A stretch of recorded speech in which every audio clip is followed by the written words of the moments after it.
forget. Thank you, Cornbread.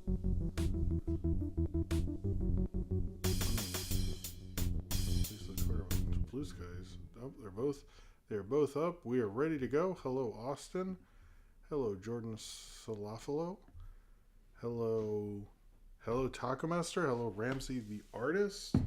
Hello, everyone. We are. Oh, let's move this up. Let's move. And hello, welcome to Movie Crap Live. Another very quiet on my end. Oh, it shouldn't be. Oh, Will is here. Hello. We got a good, I hope it's louder now. We got a good crowd tonight. Pup is here. Look at all this. Look at all these people. This is incredible. All right.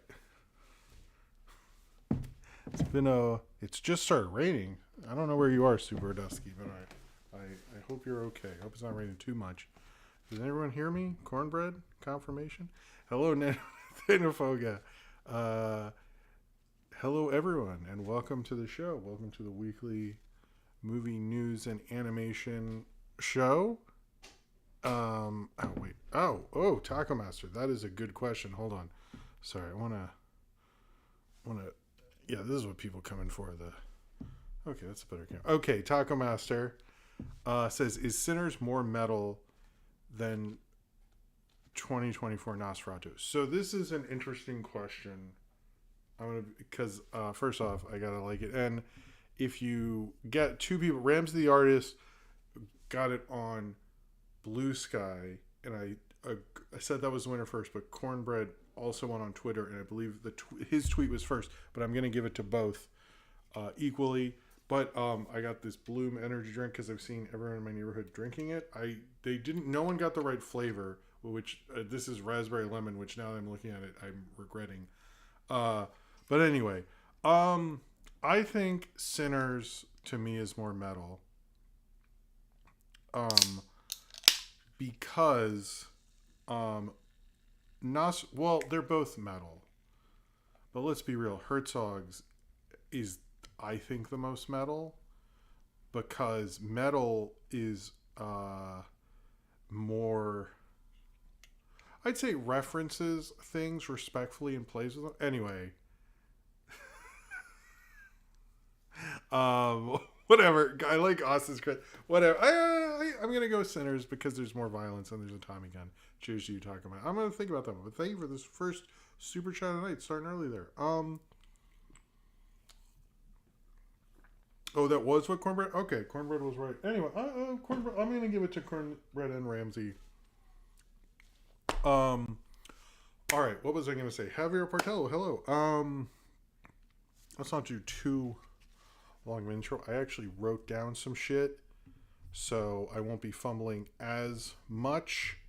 And I do have some video stuff to talk about. But before we get to that, I actually, hold on. I gotta arrange. I have like 3 windows to get this all.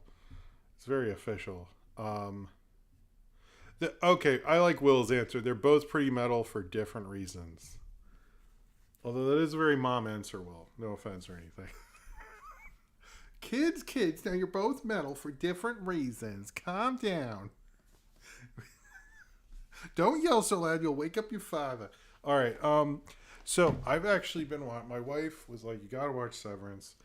And since I can't watch anything that's a big show without pessimism, I was like not into the idea at first, but then I watched it, and I really, really like it. I'm almost done with season 2. We've been watching it together, and the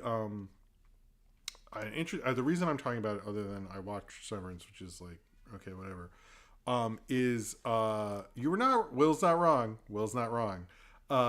Is that I had a really strong, I'll just admit this, I know this is early and I don't know, I had a very strong reaction to the Dylan character.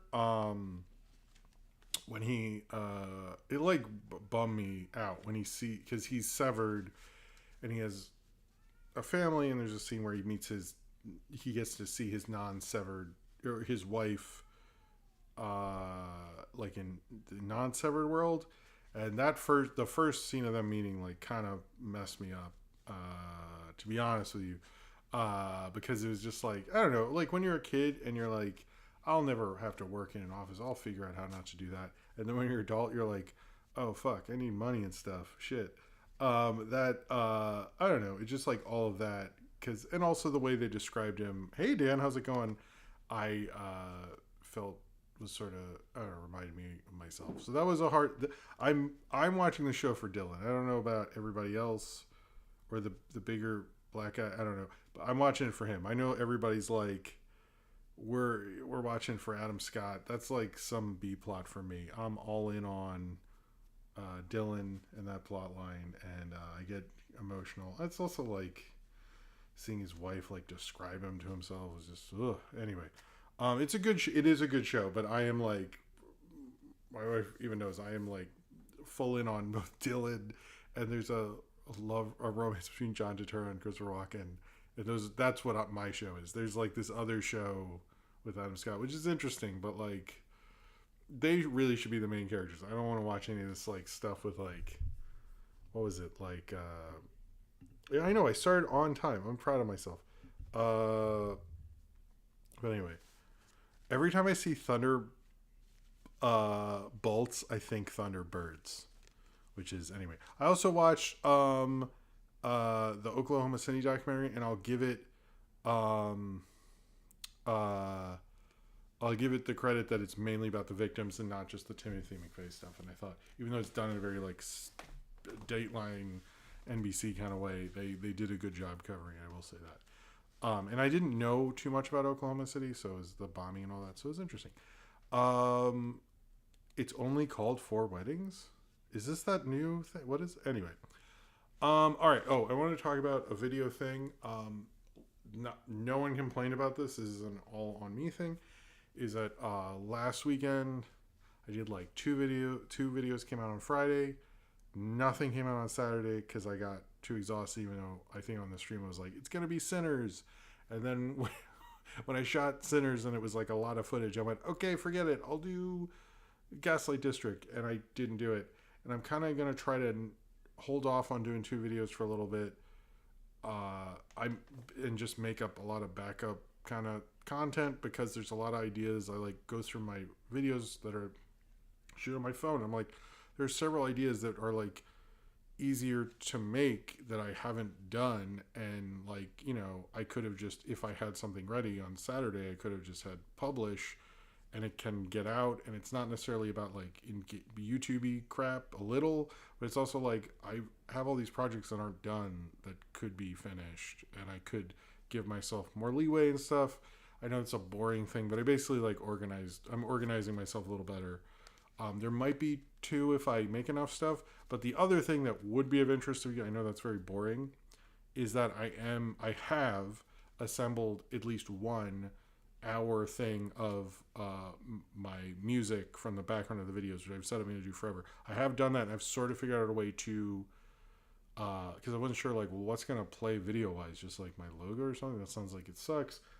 So I'm either going to do footage of the old videos, like without me sitting in the chair, or I'm going to do a this and have like the lights flashing, which is a little more interesting. Maybe put a cat in the chair or something like that.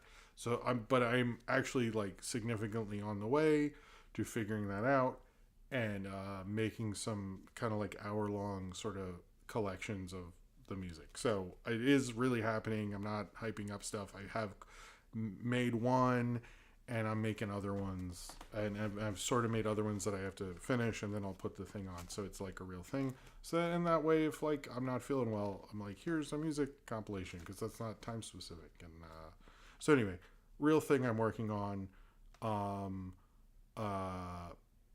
just so you're aware of that. But so if you see the video, things get different. But yeah. Also, hey Sinram, how's it going, man? Thunderdolt, I like, hey, Will's here. Okay, I saw you saw this, and I was gonna actually almost message you. I'm curious about this. So Will says, want to shout out The Legend of Ochi this weekend, which I just caught tonight. Wonderful film. Seek it out before it leaves theaters. Generally jaw-dropping practical effects and puppetry. Oh, crazy. First off, thank you for the super chat, Will. It's very nice of you. I was not sure about it. I do feel like that film's getting gobbled up because there's so much going. We're gonna do a box office thing early because there's like so much news about it. But there's so many big movies right now that I do feel like that movie got swallowed up. I don't think anyone expected the box office to be what it is right now. But I haven't heard as much about it for a while. I haven't heard from Monsters Review in a long time. So I'm sorry. No, I see you keep writing that. I'm sorry. I really haven't. I don't really talk to that many cartoon people that much, so apologies. Anyway, cheers to you, Will, and thanks for. I haven't seen it, but it sounds like it's a cool movie, and thank you for saying it. Because if you know Will loves talking about movies that, like all sorts of kinds of movies, and he was on to the guys who made Flow. He has good taste. He knows what's up, and if he's saying it's good, I'd believe it. Cheers to you, Will. Thank you for the super chat. Nathaniel Focus says show has quite a few connections with Monkey Bone. Do you mean Severance or Ochi? I was confused about that. Which did you, Nathaniel Foga? I'm referring to Severance. Sorry. I didn't know that. Interesting. I guess Walken and I need to see Monkey Bone. Anyway, rivals Jim Henson's company, dude. What? Damn. Okay, that's a good one there, man. Cheers to you, Nathaniel Foga. Legend of Ochi. I don't know if I will get to see it, but I want. See, that's the thing. It's like I actually really want to see that. What's it? Tim Robinson, Paul Rudd movie a lot, and I know I'm going to see Thunderbird. So, where are we? Okay. So it's the top of the show.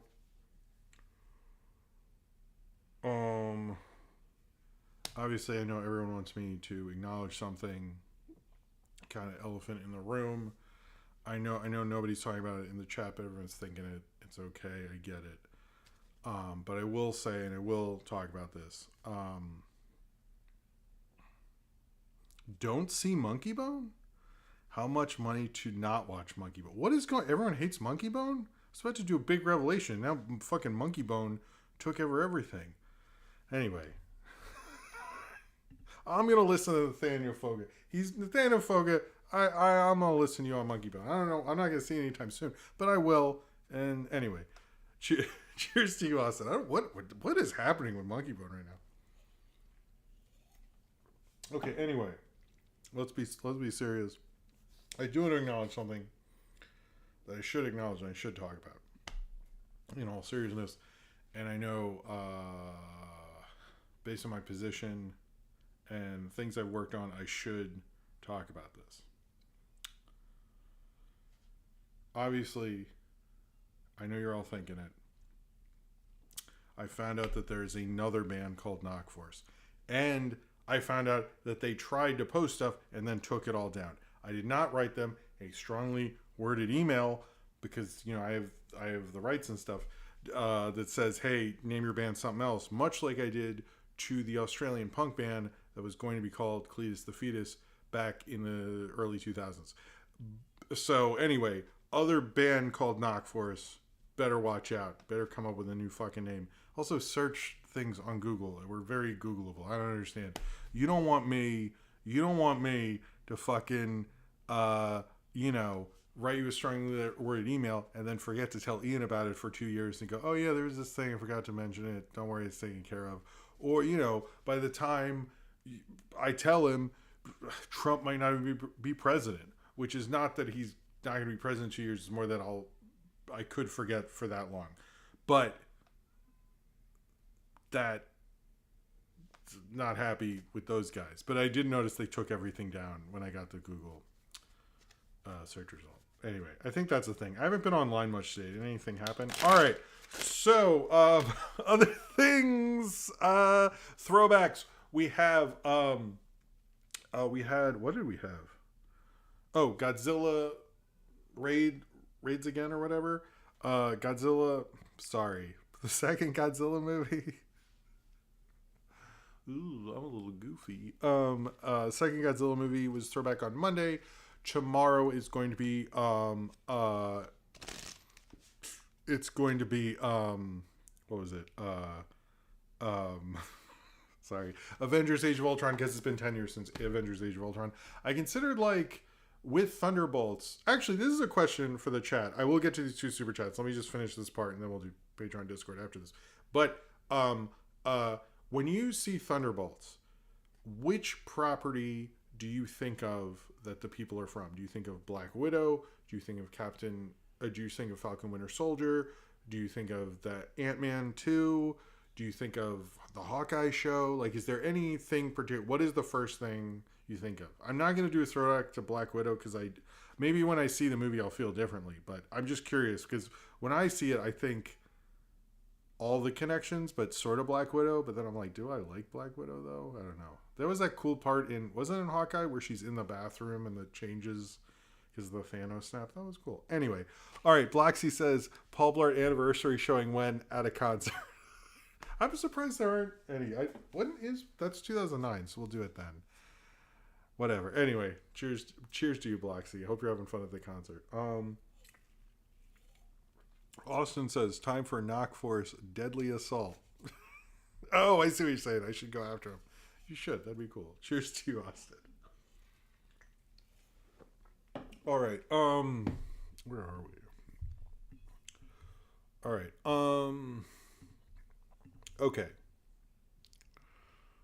Everyone's saying interesting. Oh, Monkey Bone Synopsis from Sinram says Monkey Bone Synopsis. Brendan Fraser gets possessed by a stop motion monkey and then sings Brick House to Bridget Fonda. Really? Yeesh. I really kind of want to see this. I don't know. Maybe I should just stop what I'm doing and see Monkey Bone by Henry. I mean, Henry Selick's very influential as glitch tech. I know. If I was Henry Selick, I would go to some of these small studios and make him make some of my fucking shit because it basically uses influence like pretty crazy. Anyway, cheers to you, Sinram. All right. I think that's everything. I got my Sinners review out. Check it out. I know it's long. Also, I noticed Tubi. There's a tweet that says Max only has Tom and Jerry, and Tubi retweeted like, "I'm gonna help you out." So congrats to Tubi. All right. So this and everything I do is supported by you, the fans, through your amazing support through my Patreon and obviously through super chats during the show. And I will drink this weird. It's okay. Sorry, I didn't tell it's the flavor. It's okay. There's been a lot going on. Energy drink, which also gives me energy to keep going after this has been a crazy week. So thank you for giving me energy because I really need it.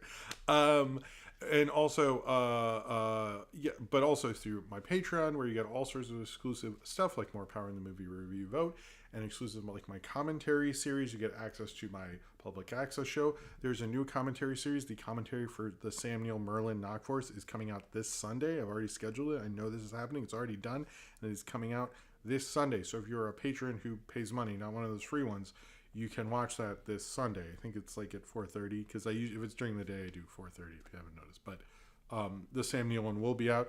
You also get postcards. I'm going to send those out soon. There's all sorts of cool exclusive stuff you get through the Patreon. It also very much helps support letting me to continue to do this, which I very much thank you for. And thank you very much for anyone who can give a super chat if you're financially able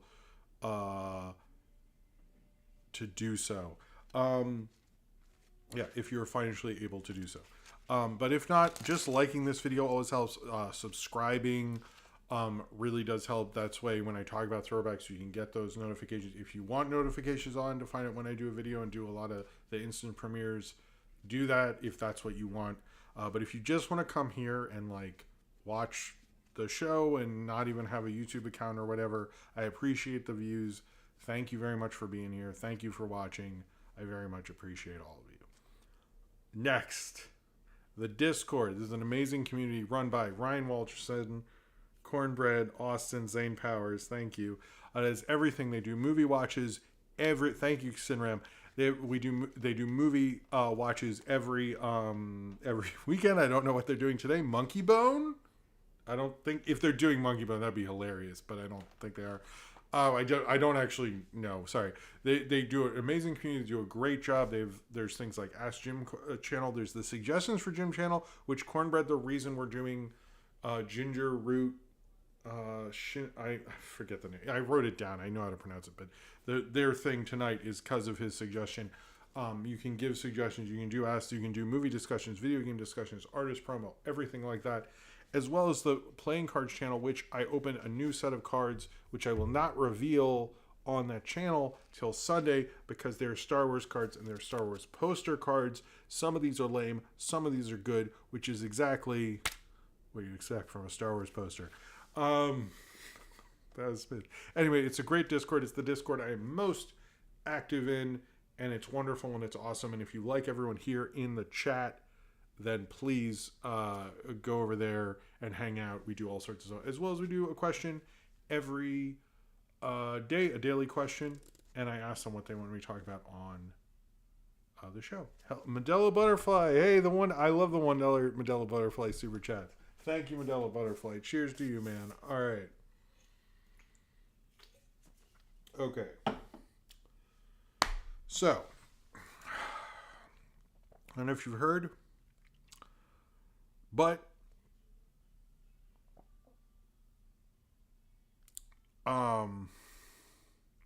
they've announced they're going to do Minecraft rowdy screenings where people can talk.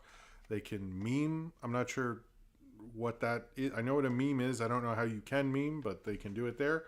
You can go on your phones, all sorts of stuff, so they can contain the craziness. You're doing Godzilla raids again? Not Monkey? I'm confused what they're doing. What are they doing? I don't know. Go to the Discord and find out. Whatever. Monkey. What is this Monkey Bone hate tonight? What's going on? Let Nathaniel have Monkey Bone. All right, everybody. Let's let Monkey Bone. Nathaniel can have Monkey Bone. All right. I'm very confused. All right. So, sorry, these are new cards and they're loud. I apologize. Minecraft. They're doing Godzilla raids again. You should watch it. It's not as good as the first one, not as good as Godzilla vs. Mothra, but it's a good one. It's fun. Anyway, the Minecraft screenings, they do all sorts of things. You can talk. I know theaters have long wanted to have screenings where you can take out your phone because they need the money and stuff. And people are all upset because they're like, this is the end of cinema. It shouldn't be like this. It shouldn't be like this. You should be paying attention to all that. And everyone will not do what I'm going to do. And I'm going to say this right now. I'm going to go to one of these rowdy screenings. I'm going to wait. I'm going to be quiet. No one's going to even know I'm there. I'm going to sit there. I'm going to wait for that chicken jockey scene. I'm going to be patient. I'll probably fall asleep. And then when chicken jockey happens, I'm going to step up. I'm going to go and I'm going to throw hands. And I will fight everyone in that theater. They won't expect the chicken jockey. I'll put a kid who's, I guess, is on my side now, on my shoulders. We'll be both punching while I'm holding him. I don't know how that's possible. It'll be like a King Ghidorah type situation, even though that's not what he is. And then we'll just start fighting people. We'll start taking down motherfuckers. Nobody's gonna know what hit him. The Minecraft movie will be empty, and then I'll just start going to other theater. Sneaks, you better watch out. Accountant 2, you didn't account for this. Other movies. Sinners, I'm going to leave you alone because it's like a good movie and kind of culturally important. But Revenge of the Sith, you can watch that at home. I'm going to have my own revengeance. Jar Jar, we're going to start screaming Jar Jar lines while I'm punching people, saying it's the deepest one when Jar Jar should be respected. I'm gonna go into screenings of Ozu's Tokyo Story. Why is it playing there? I don't know. I don't know. And I'm gonna take over everybody, and we're gonna have this huge crowd of people just fighting people in theaters. It's gonna be like that cartoon bar fight from the creators of Super Jail, and we're just gonna start punching people. We're gonna throw people down. We're gonna take over the cinema and show them that they should never do this again. I'm actually okay with them doing that, but I'm just saying I could do that. I could sneak into Sneakers. The one showing it probably has in AMC Times Square. Anyway, it's going to be fucking nuts. It's going to be nuts. If I had the time to accomplish something like that, which I don't. But if I did, you better watch out.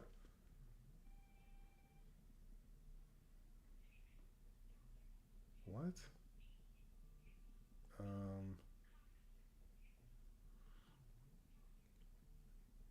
I don't know who's calling me on WhatsApp. I'm not sure if that's a bit or not, and it makes me concerned. I'm just gonna. I'm not sure if that's a bit or not. I don't know who would call me on WhatsApp. That's the. the fuck? Anyway, all right. That was weird. Okay, gonna ignore that.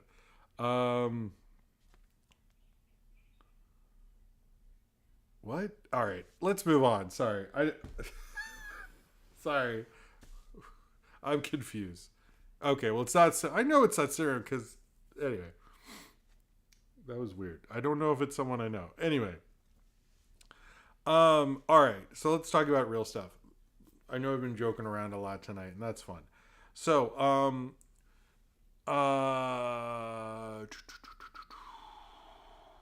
it was Austin? Was it really you, Austin? Oh, you. Oh, it just slipped. Okay, sorry. I thought it was a bit, and I was confused. You're okay, Austin. Sorry, I don't mean to embarrass you. I feel really bad. No, I have a lot to talk about tonight. I can't do a bit. There's too many things. No bits tonight.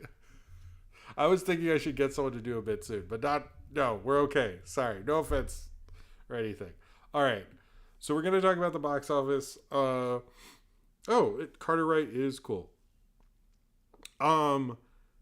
So, box office. Let's talk about Creed. Creed. What am I doing? Jesus. All right, let's talk about Sinners. So the box office this week was actually some of the.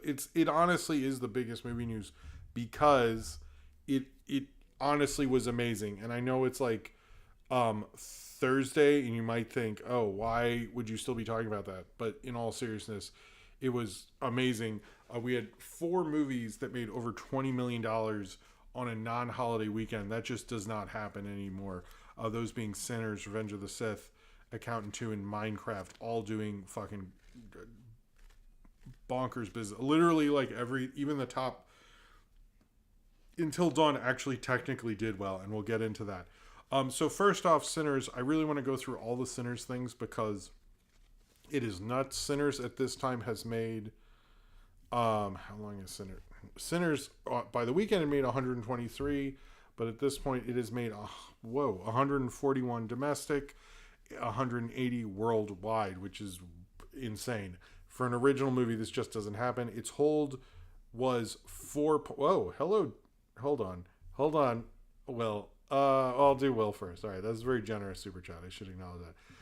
Will said, haven't seen the Minecraft movie yet, but in my local hometown theaters, Wisconsin, they put a sign warning people that if they make a ruckus during the chicken jockey scene, they'll be kicked out. Wild times. What? Jeez. I mean, I've seen those TikToks of like people in the theater like stopping the movie before chicken jockey and screaming at the audience. I don't think that's true. If it is, like, you shouldn't be running a theater in that case. But or like people before the screen like flipping out. I don't know. It seems very fake because the people doing it aren't good actors. It's not like that Misery bookstore bit, which I thought you kind of believe. It's good viral marketing for a play that nobody saw, I don't think. But the rest of them, like, you can be better at acting if you're gonna do something like that. But that is why I didn't see them in any theater I have been to, but I have heard of those. Jesus, I don't know. I'm kind of like, if you're there with, it's the Minecraft movie, guys. Like, chill the fuck out. That's what I think about it. But whatever. I can get revenge at the Revenge of the Sith Until Dawn. Nice, Manila Butterfly. Accountant 2 is for dads. All right. Cheers to you all. Thank you very much for your generosity. All right. So in all seriousness, and I want to talk about the box office stuff here. So Sinners, it held 4.8, a 4.8 drop. I've seen some people say 5%, but it's remarkable. The only film to actually beat it is Shrek, because it opened before Memorial Day and it rose. And then the only other movie that beats it in percentages but not money is Puss in Boots, the original Puss in Boots. So both Puss in Boots and Shrek are like the kings of... I didn't know that. Sinners also dropped 0% in the UK. It basically had the same second weekend as the first weekend, which is insane.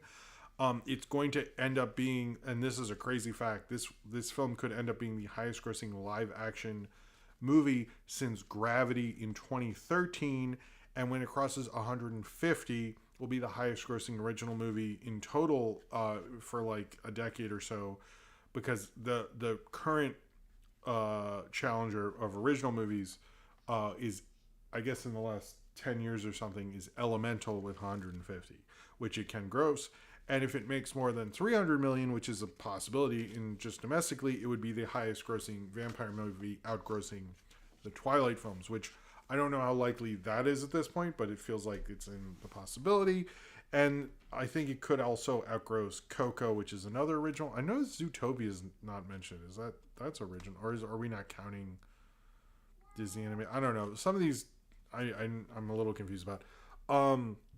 But yeah, the other two movies that open to over 40 million that drop less are Avatar and Shrek, which are major films. So that's like where Sinners is right now, box office wise, with, you know, two films that are pretty universally known, you know, regardless of what you think about them. But this is like an insane, and I said this on Blue Sky, the two films are both films, that's Buster, sorry, where the director at one point owned the copyright, or at one point will own it, because Ryan Coogler doesn't yet, and George Lucas did when he made Revenge of the Sith, which is kind of insane if you're being honest with you. But Sinners is doing crazy, and then you have number 2, you have episode 3, Revenge of the Sith. I'm sorry, I find this like so. It's also really cool because the box is back. People are seeing movies. Nobody has money, but people are seeing movies. I don't understand that.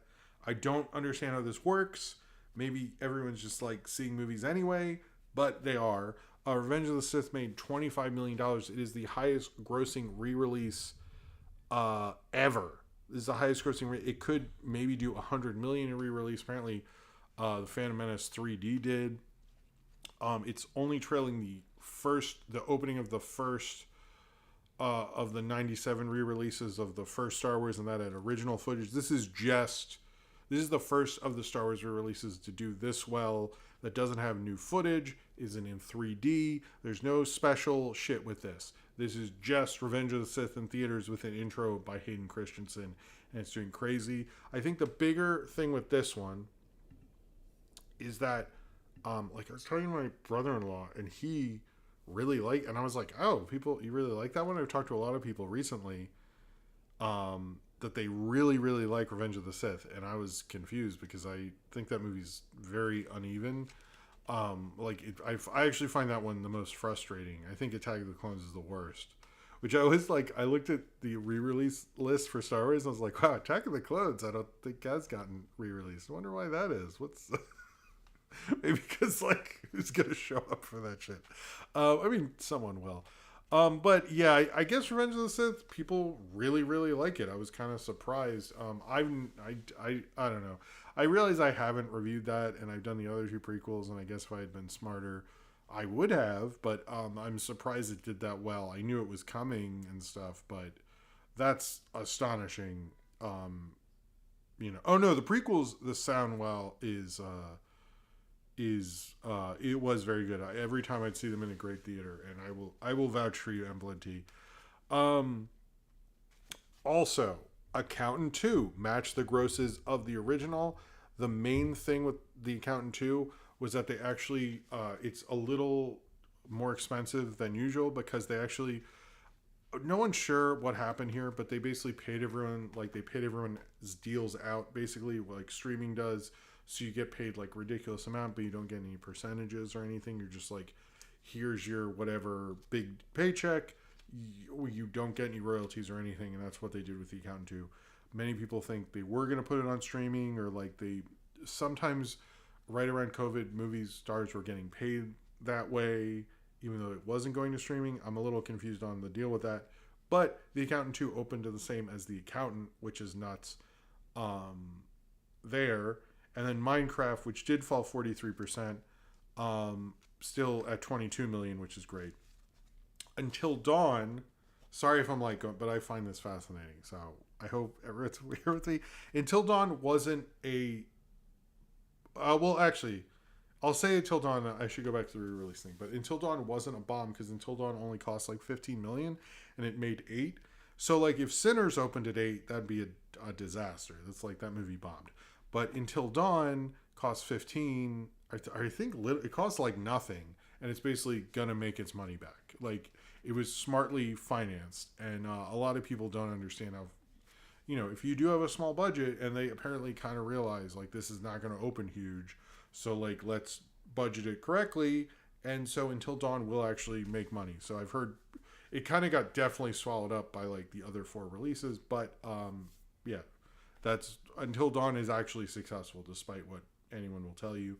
The Revenge of the Sith thing that's interesting is the the last re-release to really outdo it was The Lion King. If I'm Disney, like, everyone's talking about how the Star Wars re-releases are going to become a thing. We'll probably get a New Hope re-release in 2027. But I'm like, Disney, like, clearly audiences will see re-releases because there is nothing special about, I mean, the movie, like, if you like the movie, you want to see it, but there's nothing like, there's no insight, like, I think it's still on Disney Plus and stuff, which that I find odd. Like, if I ran Disney Plus, I'd be like, look, if it's getting re-released, it's not on Disney Plus for a little bit. Like, I think that's fair. But there's nothing truly special about it. Just seeing that on the big screen. Now, seeing Star Wars on the big screen is awesome and amazing, and I get that. But like, I really wish Disney would re-release some of the animated film. Like, what if with Snow White you could see the animated Snow White, or like, when my kids were watching Tangled, I was like, I bet if you played Tangled in theaters, like, you could make, and you promoted it, like, I don't think they spent a ton on Revenge of the Sith promotion-wise that did well. So I think it's like, if you have the movies that will make a big box office, or even ones that, like, you could help its profile, like, Oliver and Company, I think, could use something like that or something like that. So anyway, I just think, like, I know I've said this before, but like, there's so much evidence that like people will see re-releases if you let them. But it sounds like right now they're just doing Star Wars at anniversaries. For the 50th, they'll do A New Hope, and then in 2030 they'll do Empire, and then in 2033 they'll do Return of the Jedi. And I guess maybe Attack of the Clones. But I still don't think we're gonna get, like. Anyway, the other box office things, I will talk about the. Well, before I do, Pink Floyd Live at Pompeii did extremely well. It had a huge per screen average and barely played anywhere. That is only famous to me for being part of a Beastie Boys video, but whatever. And Legend of Ochi it went up 2,000% on this weekend. And then but I don't know. What was I gonna say? I don't know. This box office is interesting, but it is really interesting seeing the prequels really get their day with this stuff. It's interesting to see how things are going. But yeah, the King of Kings thing with Cartoon Brew being the amazing site that, like, I never do the picture thing instead of retweeting, but my issues with Cartoon Brew I think are valid, and I refuse to support them in any way. But they were saying that King of Kings is now the highest grossing Korean film in the U.S., beating out Parasite. Although that may be true to an extent, my issue with that is it is a film made in Korea, but like, it is not you should have said, but it's not the Korean language. It's not set in Korea. It's not about Korea. And it's like, there should have been the distinction, like, yes, I get that it's animated and that's a good thing, but at the same time, it's like, let's acknowledge that, like, it was like an American film that they sent to Korea, not a Korean film, which I noticed I did actually look at the article and did not really talk about, because Amid is not a very good writer. I get what they're trying to do there, and I understand Korea's doing more animation, but let's, like, actually showcase the talent, not them making a fucking shit Bible movie.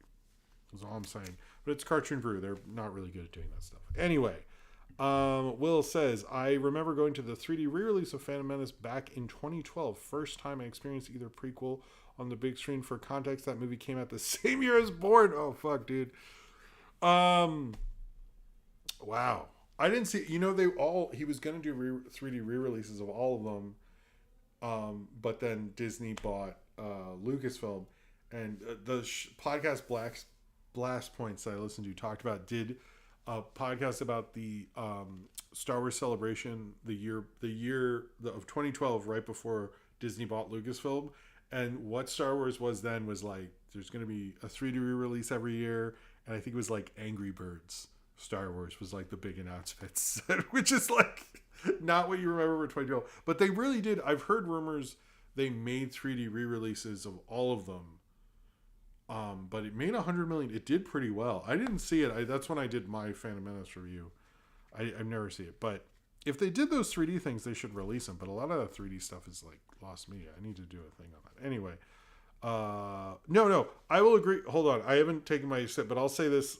I'll say this about the prequels, man. Is I saw Phantom Menace like 12 times in theaters. And I've talked about how I saw it at the Senator Theater, which is an amazing Art Deco theater. They made a new sound system. They put in a new sound system for Star Wars. And that shit rocked my world in a great presentation. If you can see a Star Wars movie in a great theater, it is a magical thing. It is really wonderful. If you like a Star Wars movie and it's getting re-released in theaters, go see it. You'll love it. But yeah, I will account because I loved watching those prequels in the Senator, and almost every time when I watch them at a worse theater, it hit me like a ton of bricks. It was the worst. Oh my god. That come down on Phantom Menace. Oh wow. I still remember that defeat in that theater. I was like hiding, and I was the only one in the theater. It was oof. I mean, that was a big summer when I learned a lot about filmmaking, so I think it was like a culmination of things, but yeah, anyway. Cheers to you, Will. Thank you very much. And thank you for respecting the theatrical experience. They re-releasing, they're not, Javier Martello, they're not doing that. Thank you for that, though. Austin says, when is Triumph the Insult Comic Dog going to insult Star Wars fans in? I don't know, but actually the theater, which was the Ziegfeld, isn't even there anymore, so I guess he can't. But anyway, cheers to you, Austin. The other thing with the box office, we're up from the other pre-COVID times. The other pre-COVID times were up from that. No, we're up for the post, like the COVID times are up from where we have been. We're not breaking 2019 because that's when Endgame came out, and every box office person is like, but that was Endgame. Like, that's stupid to compare what's going on now to Endgame. We're not going to beat that. So, but anyway, we're still doing fantastic in terms of averages and stuff like that. The box office is back. I hope Triumph the Insult Comic Dog will come back. I don't know what he's doing now. All right. So, you probably were surprised to see me announce talking about a split fiction movie, which I think maybe people are surprised I would talk about that, but it's brought up a bunch of stuff with movies and video games and what's going to come out. And I was wondering when the next big announcement was going to be. And it sort of gets into why it's not like Marvel and DC and the comic book movie boom. And I wanted to voice that a bit. So Sydney Sweeney and John M. Chu have signed up for this thing, this game called Split Fiction, which I've heard is good and shit. I don't know. And I'll get to you. Let me just get through this, but thank you for that. And it's from writers of Deadpool, and it's based on this game Split Fiction, which has just come out and is doing really well. And it's about two women, and no one sure is going to play the other woman. Sorry, many people said Jenna Ortega or Zendaya and all this stuff. I don't know the game. These are just names people spatted out and stuff. But what this is speaking to, because, this is John M. Chu's first thing after the Wicked stuff. Sydney Sweeney's a huge star. Honestly, I think Jenna Ortega would be the best bet on this because she's ginormous as a star as well. But I think what a couple of people brought up is the difference between video games, movies, and comic books is effectively, I know there's like Image and Dark Horse and shit, but if we're being real on this, there are basically two studios. It's like we have Marvel and we have DC and then the Spider-Man thing or whatever. But with video games, there's multiple different developers, multiple different companies, and so you won't have this, like Nintendo's obviously doing its thing. Sega just has Sonic, I guess. But like there's all sorts of other games and companies and stuff. So a lot of people are saying like you won't see this like rise like the kind of two behemoths. You're going to see a lot of little different things popping up, and that's going to become the norm, where a lot of directors will have more choices. You won't have to sign up with Marvel and everything like that. But it seems cool that like a recent game is coming to it. We're gonna see more of this stuff. Oh man, okay, I'll get to all this stuff in a second. But it's bringing up like what the future of video game movies is going to be. But Hollywood is pursuing these things.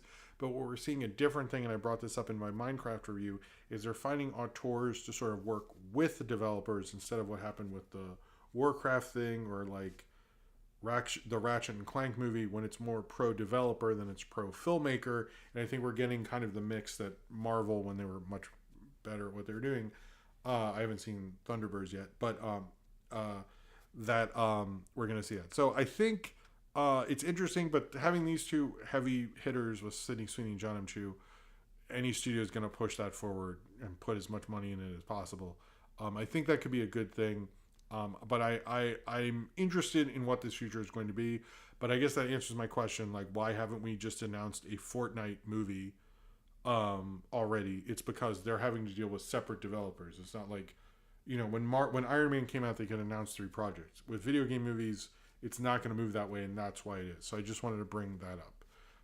And bring up, like, I wanted to voice that out here because it is a good point. We're not going to, Nintendo's got its thing. There's so many different. I know you guys know more of those companies, but that's how that's going to work business wise in the movie industry. Is you're probably going to see major filmmakers sign on to these things, but the announcements are going to be so different from the comic book movie thing. This is not going to work like the comic book movie thing.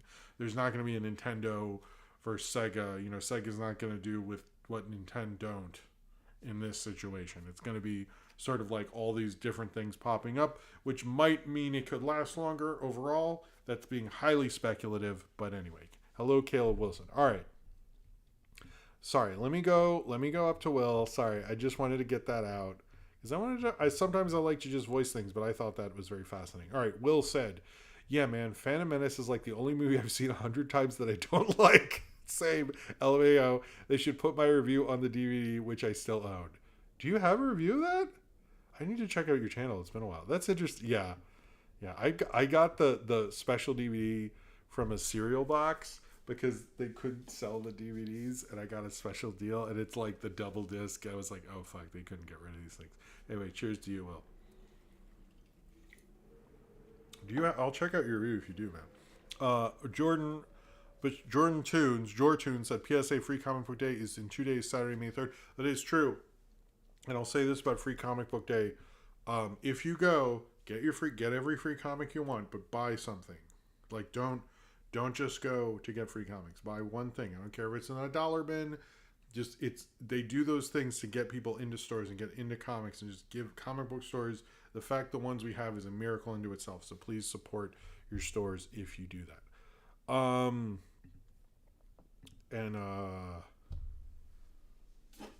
Cheers to you, sir.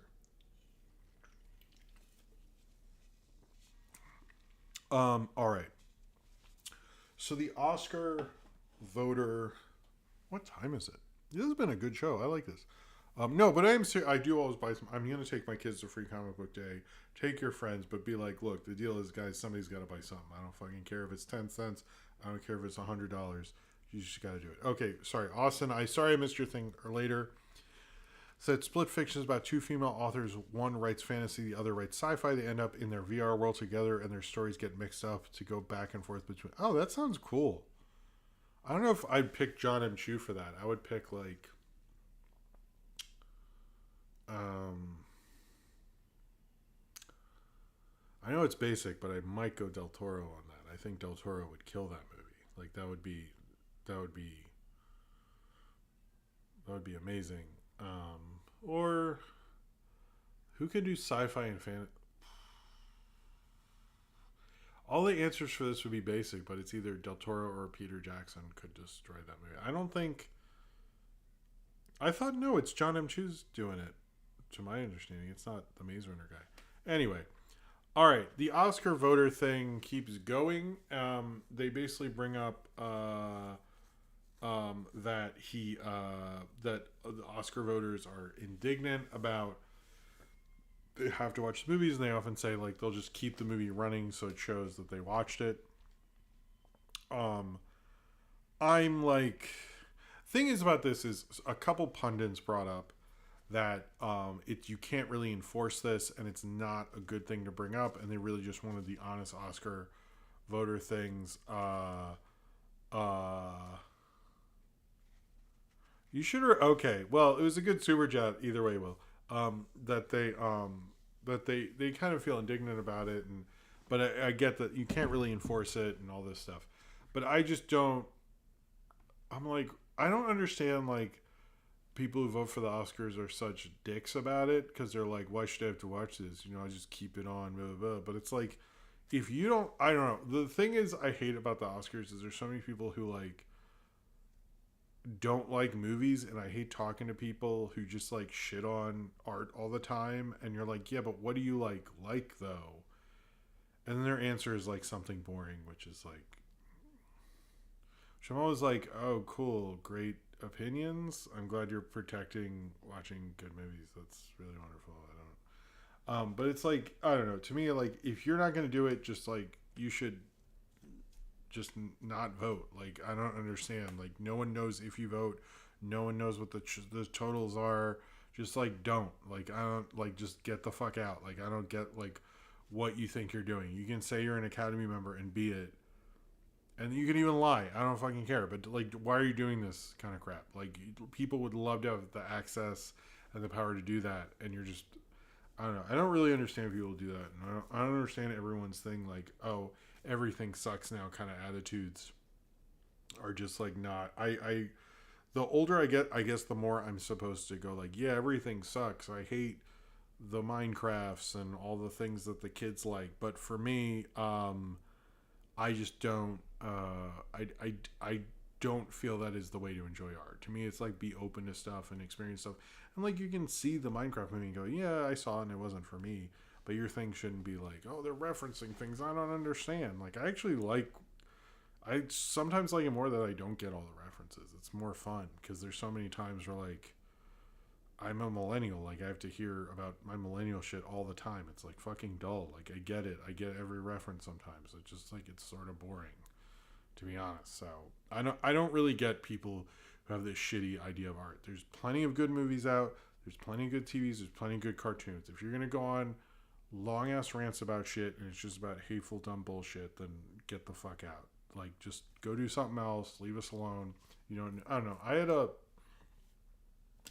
I worked at this restaurant once. I'll tell you this story. This is like a good story.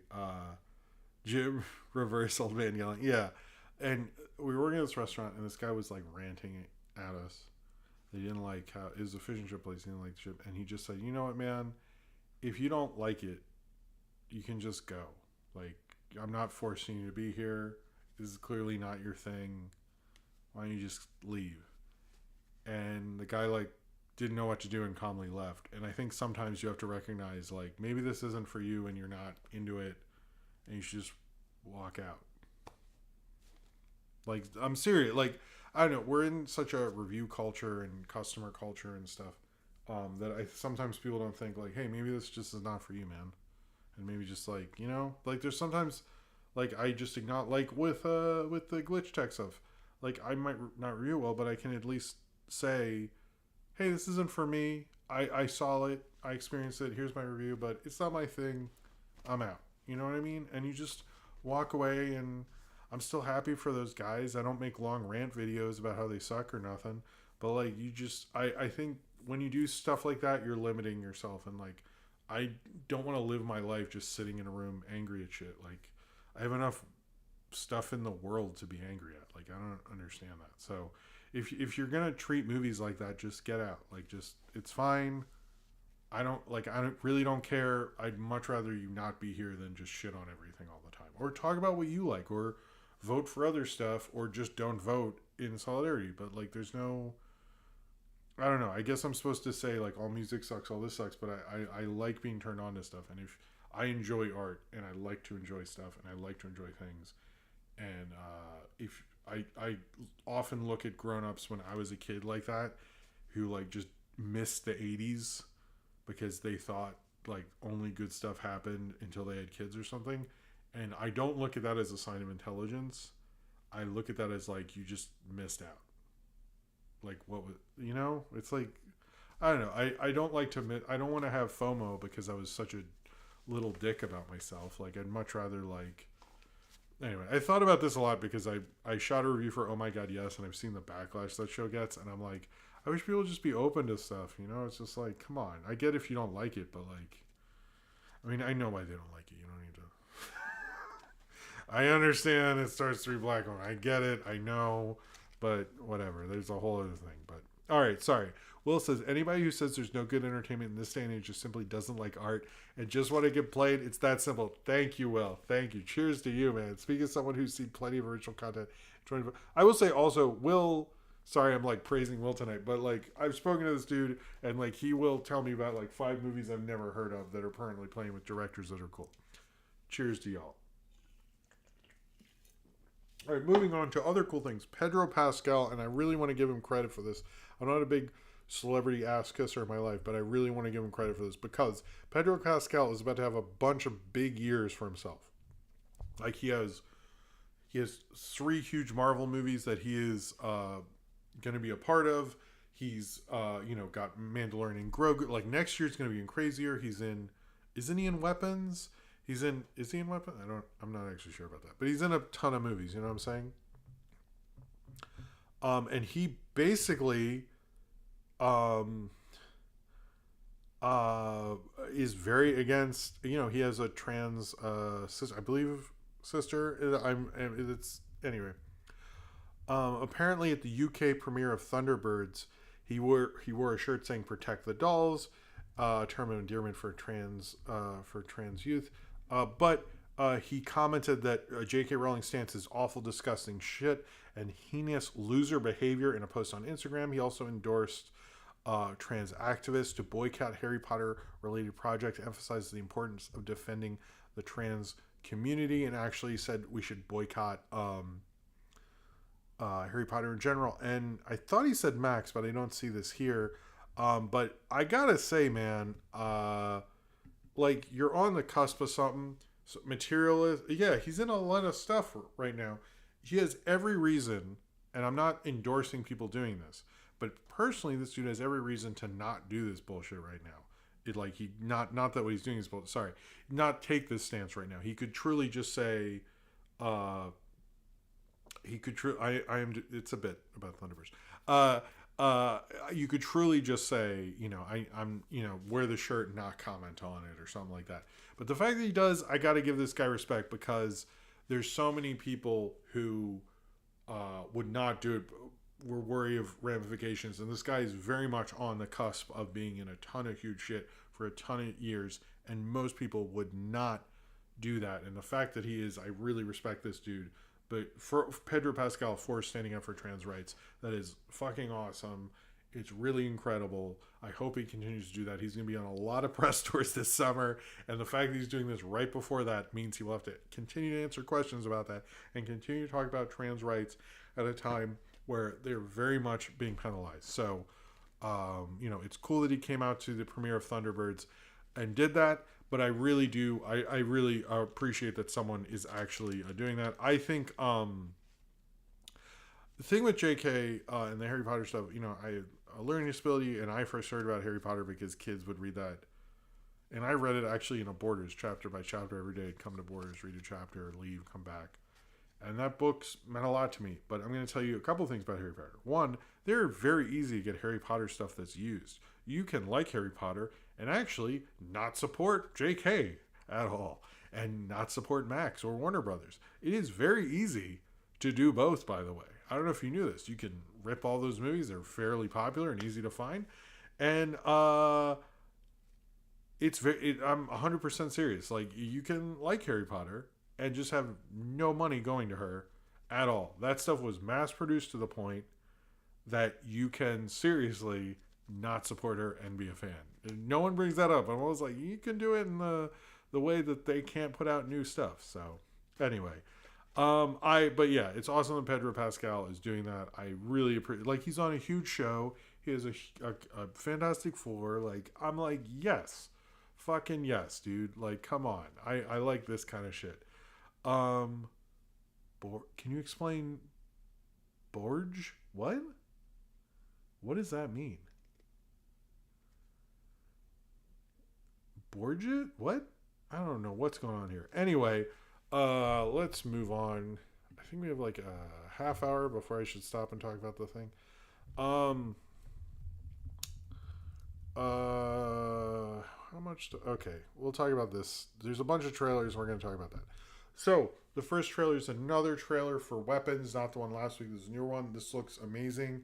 I think I said on Blue Sky it looks like a weird horror movie you'd see on TV when you're homesick from school or something. It does, like, it looks really interesting, and the fact that you have all this town like freaking out and blaming the teacher because all these kids left and stuff like that. Um, Austin, you can message me later if I don't understand. It's okay, man. But Weapons, it looks like a great trailer. I'm very excited for Zach Krieger's thing. I'm probably gonna review Barbarian because I'm embarrassed I didn't. And Ms. March. Let's get Ms. March out of the way. Okay, I'll say this: if he makes a film after Weapons, I will review Miss March, the Whitest Kids You Know movie.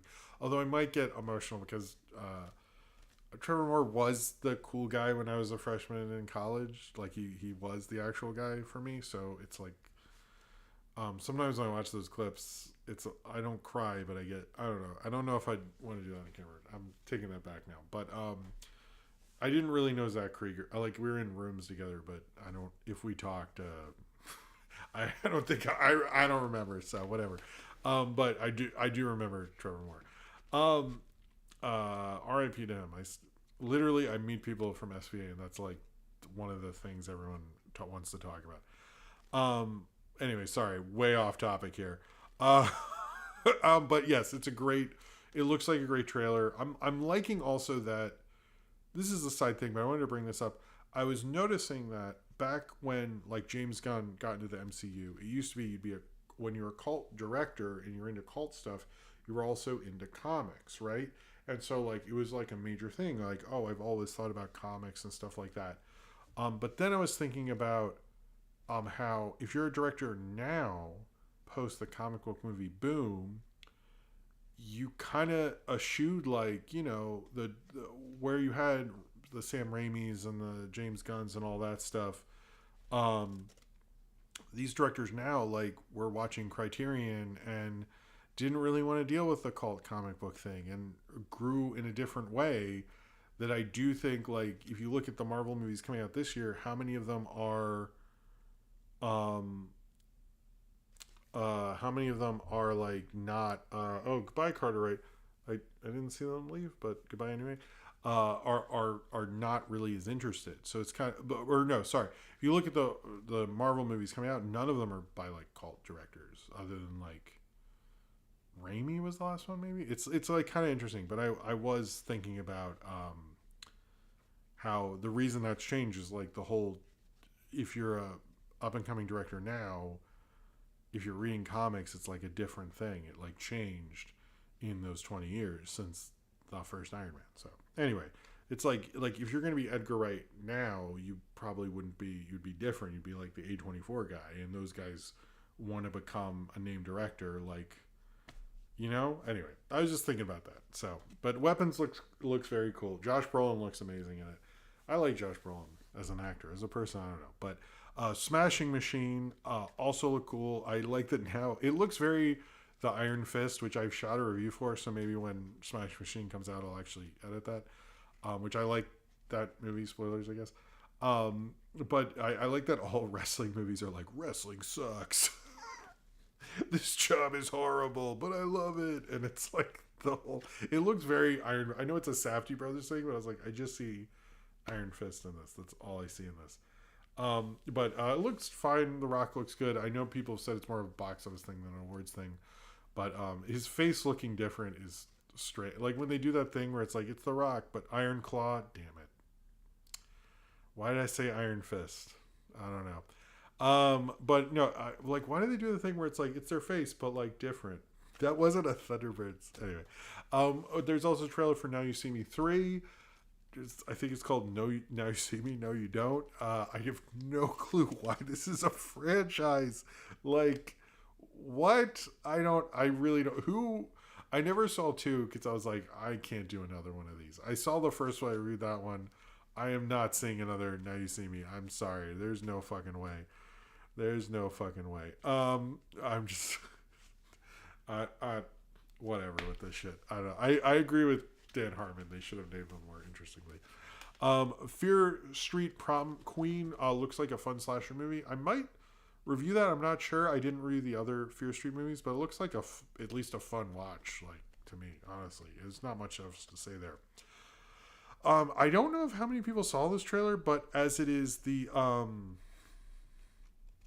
it has Joel McHale and Felicia Day, and that's like two Mystery Science Theater people. At least I have to acknowledge it by law. Time Travelers and the Time Traveler's Paradox. I do like time travel movies too.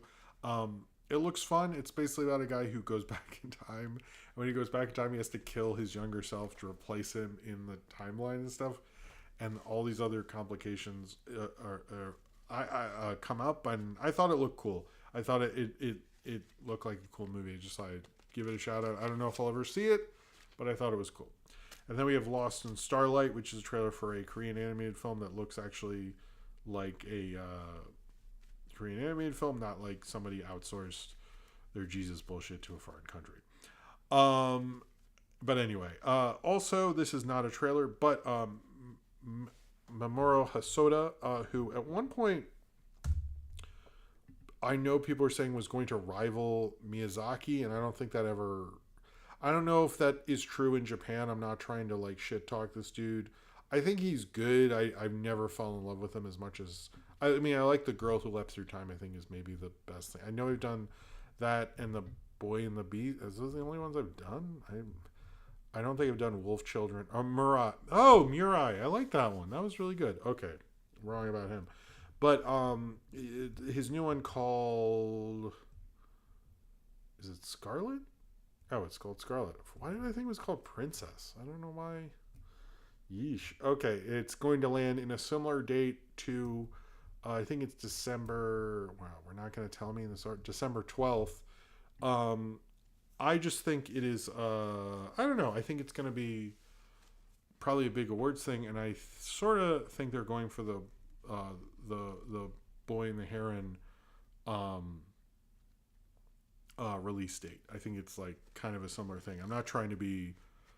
I do think there is a certain thing like a lot of studios want Mamoru Hosoda to be a bigger animation name in the States, which hasn't really happened because you don't hear Murai talked about, you don't hear the other stuff talked, although he's made some good movies, so if you market it correctly, we'll do that. Holy shit, Dan, or Will, flat.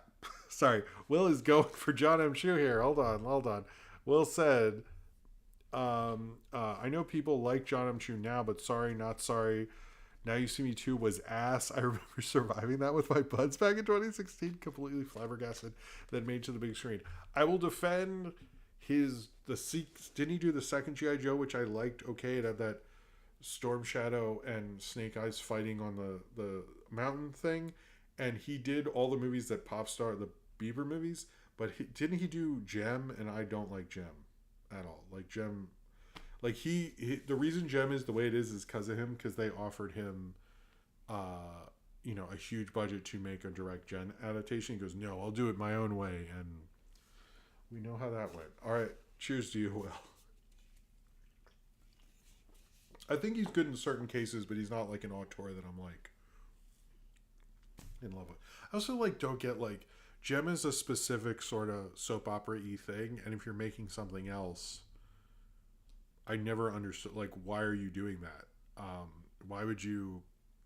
Oh, Ruben Fleischer. Oh no, Ruben Fleischer. Are we talking about Ruben Fleischer? Yeah, he was gonna be a thing, and even at the time I was like, I don't see it, and then it didn't it didn't happen at all. But I think after, what was it, Gangster Squad, I noticed everybody went, yeah. Oh, thank you for showing up, Dan. Have a good night, all right? I think that sort of fell off. All right, the Ruben Fleischer. Yeah, when I saw his name, I was like, oh, remember when people thought he was going to do a Mission Impossible, and that didn't happen? I think that's the best for everyone. All right, I'm just going to we're gonna go for till midnight, and then we're gonna take a break at midnight, and then we'll do the ginger root thing. So I hope I'll get as many. I'm having a great time. I'm gonna be honest with you. I was kind of not in the greatest mood before the show, and I feel a lot better. So thank you guys. Nattenbox64, thank you for the generous super chat. Said Disney is doing 4K remasters a lot of their titles: Rocky Horror, Lilo and Stitch, King something, Sound of Music, and Pretty Woman. Do you think we're going to see more of them? I do. I'm not a big 4K guy just because I don't have the setup for that. I'm okay with them restoring things. I think they'll do more remasters because you can put that on streaming and you can re-release that stuff. Like if it was me, I would have Lilo and Stitch. You can tell me what KOH is. Is that Kingdom of Heaven? Is that... I'm not sure what that is. I'm not trying to... It is Kingdom of Heaven? Oh, I got it. Cool. I think Rocky Horror, like, those are titles you want the best restoration possible. And, like, Warner's used to always do that with The Wizard of Oz. Like, any excuse they have to restore that thing, they do it. I think Disney should look at more of their properties like that, because things like Pretty Woman, Rocky Horror, Sound of Music, specifically Lilo and Stitch, those things get watched all the time, and you want to keep those restored and up to date. My only issue with what Disney does with restorations, with the animated stuff, is sometimes they change the colors of stuff, and I don't like that. Just like let it be the movie that it is. But yeah, no, Gangster Squad is not that's a different movie you're thinking of, Austin. Anyway, cheers to you, Nattenbox64. Thank you for that. I do think they'll continue to do it. Well, I'm curious, like, Kingdom of Heaven isn't the biggest movie, so I'm curious how many because those are other, like, huge classics people reference and talk about all the time. I'm curious if we're going to see that again with smaller movies, which I think Disney has enough that they could do that as well. But anyway, cheers to you, Nattenbox64. Austin, that's wow. Austin says Ruben Fleischer is the Brett Ratner of this generation. Whoa, boy, shit. Shots fired. I don't know if Ruben Fleischer's doing right now, but he was like, he just felt it. He was just like, oh. By the way, I haven't been doing this right. We are well past 200, or we're 200. Sorry, we're not at 200. We're well past 100. So I forgot to talk about this. I'm gonna do the special light thing because you guys have been very generous, and we have definitely passed 20. I need to get better at that. But cheers to you, Austin, and cheers to everyone's generosity. I definitely need it. So thank you. All right, where are we? Sgt Rock has been canceled. It was canceled by DC. I think honestly because the economy is so bad. I don't think money exists anymore, but it apparently does. And Luca Guadagnino's Sgt Rock, which was going to be Colin Farrell, and other people were cast. They liked the script and they say they were going to bring it back, but ultimately it was oh, sorry, Cornbread, thank you, man. I'm having a good time at the very least. Sorry if I wasn't paying attention, it's because I don't know, there's a lot of things to watch here. It was canceled for now, but Sgt Rock is a very long in development thing. I know Schwarzenegger was trying to make one back in the 90s, and a lot of the pundit people who have been covering stuff since then have been like, oh, a Sgt Rock thing was canceled. I'm so surprised. So it's I think also the DC, whatever's going on at DC is like wackadoo, and like they're just announcing too many things. And as much as James Gunn has said, like, well, we need to have scripts ready, we need to have this, we need to have that, like, just like what I learned from, like, you know, when remember there was one stream I announced too many things, a lot of them happened. Like, don't announce anything, don't announce stuff, like, unless it's like done, just don't. And they need to start to learn that they should have kept this under wraps. I think it could happen, and maybe at some point, but it doesn't look good. And I think to me it's like, get that guy from the Jack Reacher show, the Alan Richardson guy. Get a big beefy guy to do it. Like that'd be fucking cool. I think that would be neat. We need something like that for Sgt. Rock. I'm not a big Sgt. Rock fan, but you got to be big. We'll see if it ever happens, but I just think DC's sort of a mess. And I think the Colin Farrell thing, I guarantee you the studio was like, do we want... They always act like they want to have two Batmans and they want to have two things, but I think when they sit down and go, wait, isn't that confusing? Aren't there other people and other characters we can do a better job with? And I think they all just look at that and go, let's not, you know? Will talks, I remember this, by the way. Will says, Gangster Squad, fun fact, was delayed from 2012 to 2013 because of the Dark Knight Rises shootings. I remember that shit back in the day. Did no favors to that movie. No, it moved from like September, October to January, which at the time, I mean, September is not a great month for movies, but like January, especially then, was very fuck you. It's January. That destroyed that movie. It had an insane, like Sean Penn, Emma Stone, Ryan Gosling. It was not good. There's a review of it somewhere. It was not good. But cheers to you, Will. Thank you for bringing up the Gangster Squad country. That did kind of mess Ruben Fleischer's career. I couldn't tell you what he did after that up until the other... Yeah, I don't know. Though he did the 30 minutes or less. I did see that. And it had a cool intro. The rest of the movie wasn't good. But cheers to you all. Natbox 64, the Kingdom Hearts Steelbook went out of stock when pre-orders went live. There's definitely an audience for it. Okay, cool. No, I'm just saying... I know there is. It's just not as huge as, you know, those others. But, you know, I have actually not seen that. And I don't think, yeah. Anyway, cheers to you, Box 64.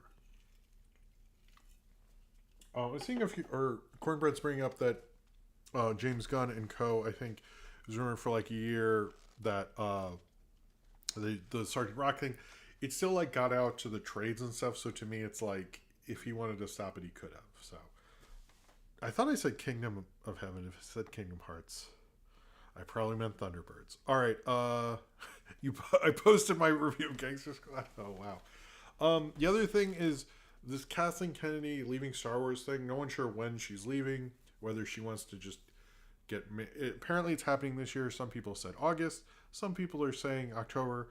It sounds like probably this year, and it's going to happen soon. We don't have a date, and to my mind, like, we don't know. And this Kathleen Kennedy obsession thing is weird. If I were her, I would just not show up for work one day and call them and say, yo guys, it's over, right? But like, come on, she's the lady who's like, her first movie she produced was ET.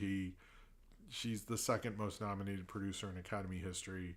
Like, I will say, let's you know, I wish people weren't as disrespectful, because that lady had an insane career. And I actually do think, though, I will say this, she has a long history of shepherding J.J. Abrams. I would not be shocked. I think it'll probably be like Favreau and Dave Filoni. But like, when people bring up J.J. and like poo-poo it, I'm like, there is like, she shepherded J.J. from restoring Spielberg's high school movies. That's where they met in the 80s. And she kept checking in on him and like working on projects with him. So in my mind, I wouldn't be shocked if her replacement was J.J. Abrams. That narrative just makes a little too much sense to me. But yeah, I will talk about that, Cornbread. Thank you for bringing it up. So that's lower, but I'll bring it up actually. So there's this guy who used to be on E! News called Steve Kameko. He has a podcast which I do like. I don't listen to everyone. He had Dee Wallace on. He had clips of it. Dee Wallace is an awesome person if you ever hear an interview with her. But she did an interview and she talked about how in their contracts, all of the cast contracts, they get merchandising revenue. And they were given a huge kind of complimentary payment. If you didn't know, if you're in a huge billion-dollar movie, like the cast of Avatar got like a check for $1 million just for like being in it. And like, this movie made so much money, here you go. That is a Hollywood. You have to be like a hugely high grossing thing, which to my understanding, E.T. they got. But she brought up that like I think it was one of the boys, Elliot, has 3 kids now. The older brother works for the post office. And she was just saying like, it'd be nice because they were in one of the most popular movies of all time and they still make E.T. merch, that they got like a little cut of it. And she was actually talking about how she is building a thing onto her house for her to live in, and she's actually giving her house to her daughter and her family, and she just wanted that money to help her and her family out, which is like, I know Dee Wallace is quite successful with meditation and kind of new age stuff, but the fact that like she's the mom in ET, and like you guys, like, come on, like just like honor their it's not even like she's asking for something they're not contractually obligated for. She's asking for something that you put in her contract and you're not honoring. And like, just like, come on, like, you know, you don't have to give it to Drew Barrymore. She's fine, like, obviously, but like, give it to the rest of them. Like, I don't know. It was just a sad thing. It's sad to hear that even the cast of ET is like struggling. Is like not. Was a little, to be honest, is depressing. I know the arts is hard, but like, Jesus fuck, like even Dee Wallace is not doing great. Like that's where we're at. You can't give her like 1% of it, and like how much is that? Like, you know, like how I'm curious. I mean, I don't know. Like, did they pay out? Did that check like cancel out the contract or something? Like, I'm really curious why they think that's okay. So I found that to be depressing. I know it's not being talked about everywhere, but I thought I'd bring it up because I thought that was not cool of Universal, and you know, maybe that there's some stipulation or something. I haven't seen the contract, but at the same time, she is a successful. She did have a business and was doing that stuff and been in many movies. So I do think she's able to understand a contract and stuff, and I do think like very well. And I think if she is saying that publicly, it is something they should at least honor to a certain point. You know, you could give her a backdated thing, but it's like, come on now, you know, like we should be honoring more arts people with like at least enough money to like have her family live in her fucking house and not have the brother from ET have to work at the post office, and you know. Anyway, it's, you know, it's, I mean, it's just merchandising, right? They do get royalties from the movie, but it's like how much money has been made off of ET merch? Like, still, it's still a huge movie. All right. I did anyone know? So I was talking about this on Blue Sky, but the movie Rust is coming out this weekend. Like, I had no clue. Super weird. The other two things, and we're probably gonna take a break soon. If I missed something, I apologize. There is a lot of sort of news. Okay, I think I know how I'm gonna do this now. There's going to be a Miami Vice movie from Joseph Kaczynski and Dan Gilroy. My thing with the Miami Vice stuff is before the other one, just because it was on this cable channel I watched Miami Vice. The newer movie, because Michael Mann did direct the original show, or at least the first couple seasons or something. I forget the whole deal with that. But if you watch Miami Vice, the show, it is exactly like the Colin Farrell, Jamie Foxx thing. It very much plays like a decent episode of that show. I think he's a good choice as long as you make it moody and quiet and all that stuff. But I think the problem with Miami Vice is if you think of that Friends episode where they come out wearing the Miami Vice thing and everyone laughs, I honestly have long thought that the public wants like a Brady Bunch, the movie version of Miami Vice, because they remember the silly outfits and not like this moody, kind of quiet detective show. And so I think like, I'm not sure how you can, you know, maybe get Miami Vice more on streaming or have a re-examination, but I feel like that's the biggest problem, because some people, they talk to Miami Vice and they start laughing, and I'm like, well, that's not really like the show. I get that they wore 80s stuff, but like, and that was like a part of like the phenomenon, but like it's more of a moody thing. And anyway, the show is legitimately really good. I would say, I know a lot of people are like, oh, watch the movie, but like, no, watch the show. The show's awesome, man. Like, watch the first couple episodes. You'll be like, oh shit, like this is like, I get why people like this. Like, it's not just a dumb 80s show with detectives. It's like Michael Mann in the 80s doing his own thing. I recommend it for that.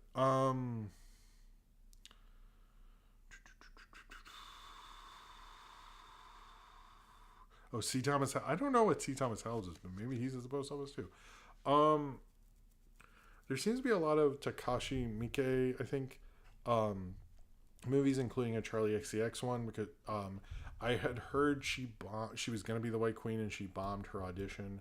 I don't know how true any of that is, but that's been the rumor. I think that is cool. She's going in a different direction there. Um, that's kind of all I have to say about that, to be honest with you. Kevin Smith has been doing a lot of talk about Dogma 2. Since it's being re-released, he's doing sort of his roadshow thing. He is talking about doing another Dogma sequel because, of course, he is. We also found out how he got Dogma back. Because remember when that happened, I was like, how did this happen? And he wouldn't answer the question. And it was sort of weird. And you're like, who gave Harvey Weinstein money? Because Harvey Weinstein himself owned Dogma. Apparently it was a private equity firm, bought it from Weinstein.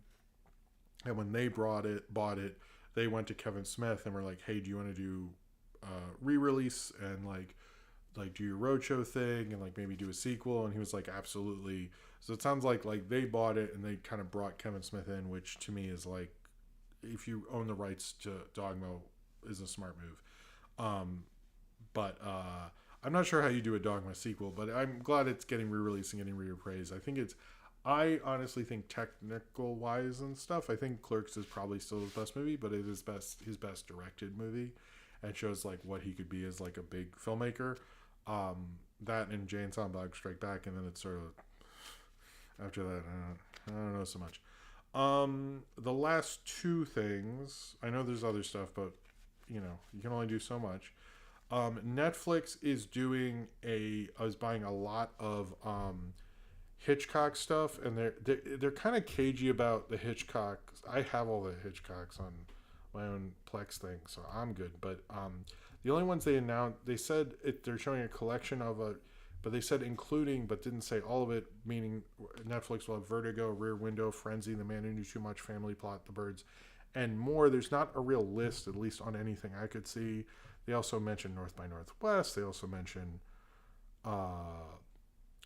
other classics, and they're going to be screening them, at least in the Paris Theater here in New York. That's a Netflix theater, and doing various Hitchcock screenings.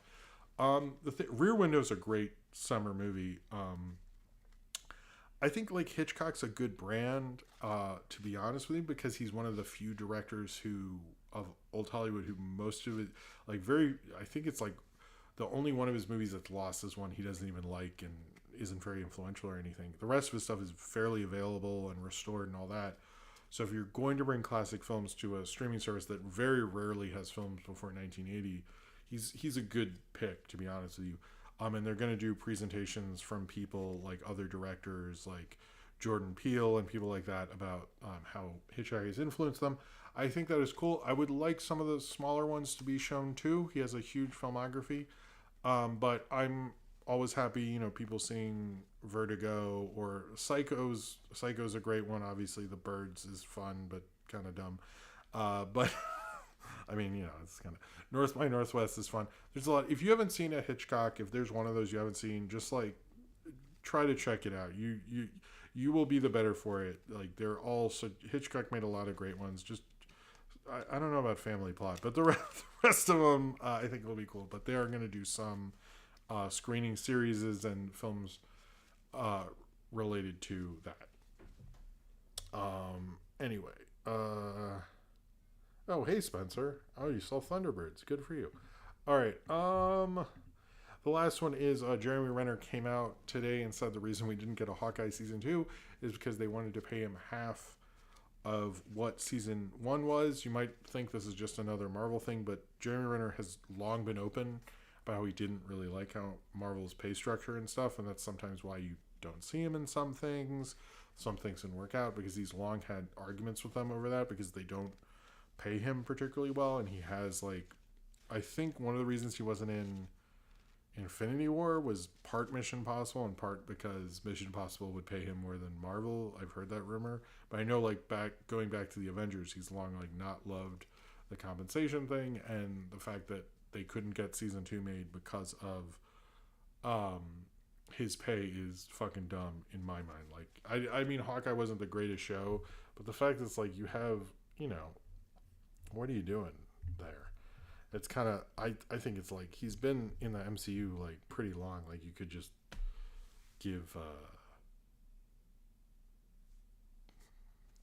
help this guy out. I don't understand.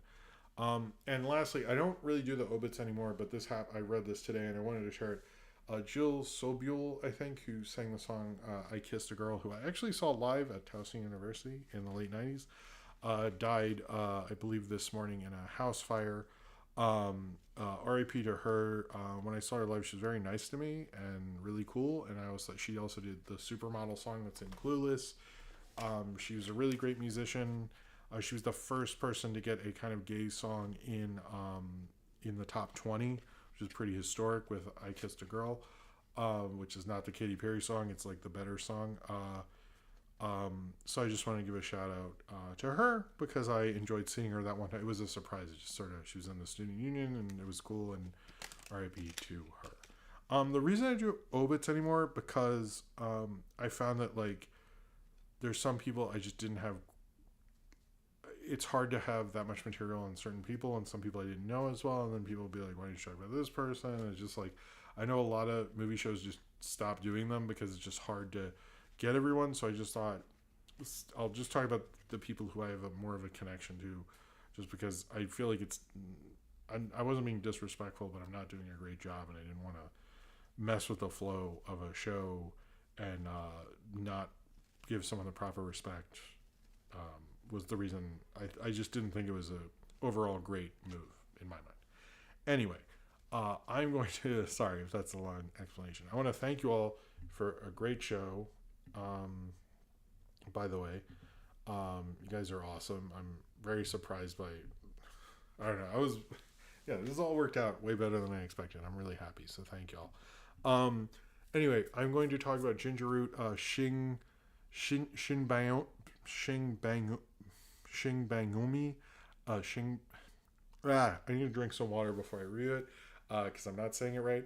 But we're going to talk about that after the break. I need to use the bathroom, and then we will continue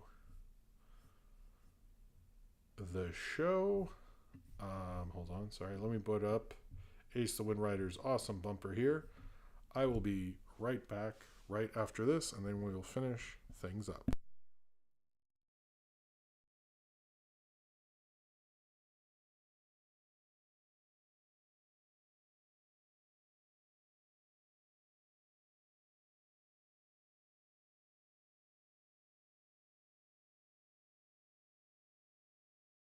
No, by the way, sorry. Thank you, Isaac. I hope working is going okay.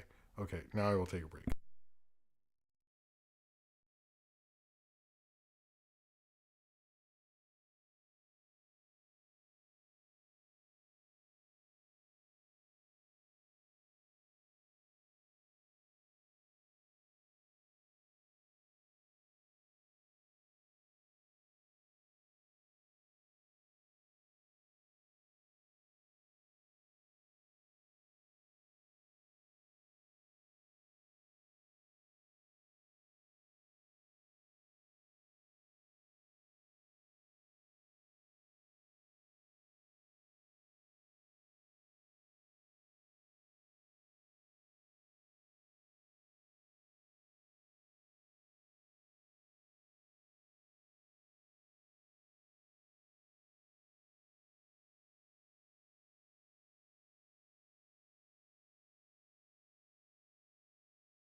Okay, I am back. How's everyone going?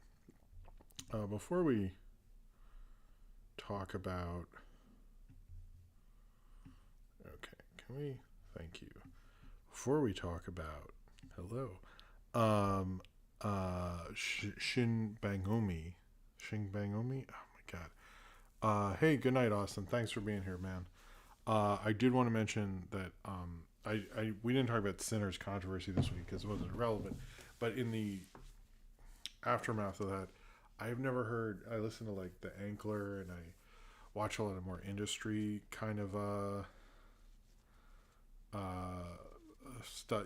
Just very business entertainment stuff. And those guys will never like get upset at Variety. Like they never really get that mad at that stuff. I've never heard any of those guys be more pissed off than the Variety and New York Times articles. I was like, holy shit! Like you unleashed something with these people. It was like, I was like, they were mad about like everyone claims they want original movies and how dare you shit on and like all this stuff, and then they went on the races. I was like, oh my god! Like these people, like you unlock something. Because these are people who, like, particularly the Ankler, which is very dry kind of podcast, they were, like, real mad. So, yeah, I was a little surprised. I was a little surprised at how, uh,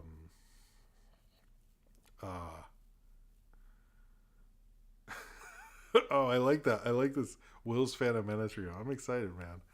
Um, uh, I need to check out your channel. It's been a while. I don't know. Have you posted anything or anything? I'm curious. But anyway, it was interesting hearing big industry people who would never get mad at stuff. They're like, people are making too much a big deal of it, and they were just like no, fuck this. I was like, whoa, okay. At least we're in agreement. I was happy, but I was like, damn, y'all never get upset at stuff. Interesting. All right. But I'm glad it worked out in the end. But I was like, holy shit. All right. We're going to talk about this aired. This is a. Where's my notes here? Okay. This is a music movie or a visual album or whatever by the band Ginger Root. It's called Shinbangumi. Shinbangumi. I hope I said that. I'm sorry. And it is was aired on it. There's a Toonami ad for it, but then it is on Adult Swim's YouTube page. So I know Toonami and Adult Swim are the same thing. I'm a little confused which one, but on the Adult Swim thing, it has bumpers for Adult Swim, even though it was supposed to be the end of Toonami. So I don't, whatever that is. But basically, who Ginger Root is, I did not know who they were until Cornbread posted this on Suggestions for Jim, and I thought it was really cool, and I was interested because I do like weird Adult Swim things, and this aired at 3 a.m. on, I guess, Saturday, or Sunday morning, and I thought it's like a different thing, and it was kind of interesting discovering this new band. Apparently, they were a band that's been around for a while. I learned from Mr. Anthony Fantano that they have just signed to a bigger indie label, and this is sort of like their big kind of coming out sort of album. But basically who this visual album is there's this guy, this Ginger Root, who is basically this one dude. His name is Lou. Yes. He's basically, creatively, they do have a touring band. This is his friends from high school. But he's very into early VHS kind of stuff. Or VHS from the 90s, particularly like 80s stuff, like in both America, but particularly in Japan. He mainly shoots on VHS cameras. He often flies to Japan with, I think, Japanese cameras and stuff, like, or cameras from Japan, not like made out here. I was a little confused by that. To make stuff, some of these videos have been out before, but all of it together had not come out before this. This is sort of a kind of a UHF kind of concept, basically, with this band that's sort of half, like, I would say kind of city pop, kind of funk, kind of indie sort of thing. This takes place in a town called the Juban district, and the town is basically, if you go to Ginger Root's web YouTube page, on their album visualizer thing, because artists do that, it's basically a huge town with a toy train track that goes around it, and they're saying that is the Juban district. And he works for a TV channel. And they made a show that had that bombed so hard it had the worst ratings in the history of ratings. And so then he's fired by the Juban TV channel, and he starts his own thing called the Ginger Root Productions, and they make a show called Overdrive Academy, which is about a girl solving mysteries and fighting monsters with like a guitar, and it's one actress who puts on a bunch of different wigs. And of course, Ginger Root Productions, which has their own UHF type thing, becomes very popular, and so Juban, much like UHF, has to stop it in this town that they describe at the beginning as half 80s Japan and half 80s America, but to me felt more 80s Japan. I actually really like this a lot, and I'd never heard of this band before at all.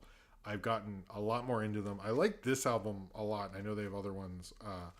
Although they do have this song like Loretta, which they refer to in the thing because his manager wants him to make Loretta 2. Oh, this is still going?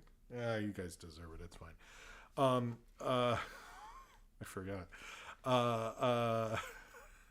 Sorry.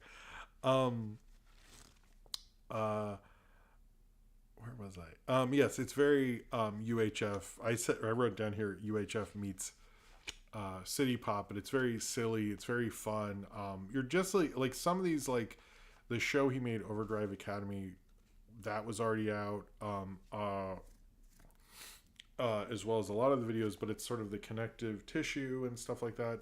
It has a lot of funny bits. Like one, they're chasing them holding a briefcase, and at one point they're running, and this woman, his old manager, is chasing this guy who works for Ginger Root, and he has his briefcase, and then he runs into, they like keep handing it to different people, and then he runs into a briefcase convention, which I'm honestly surprised like The Simpsons never did a gag like that. That is honestly like an all-timer great gag. I was very I was like, amazing job. I mean, I love that bit so much. I was like they didn't know what to do in this briefcase convention. Like, oh my god, what is this? This is wild. This has a very vintage VHS and that was for the all night all night video. This is a very vintage VHS vibe, but it feels like someone who very much understands that world and the kitschiness of it, but also how to get it to work. He has one where like he's driving, but then it cuts to a wide shot, and the wide shot is like this toy model thing. It has like a kind of fun vibe to it. Particularly the band's vocals, I know that's been criticized because it's very like indie and kind of hidden a bit, but I was fine with it. I kind of just got used to it. But it is an interesting idea of like doing this like weird world and like all its settings and stuff. I do think like taking on the UHF idea, which is like this small production doing so well that like a major production has to acknowledge it, almost plays different in the 2020s than it did in the 1980s, because we know how possible that can be.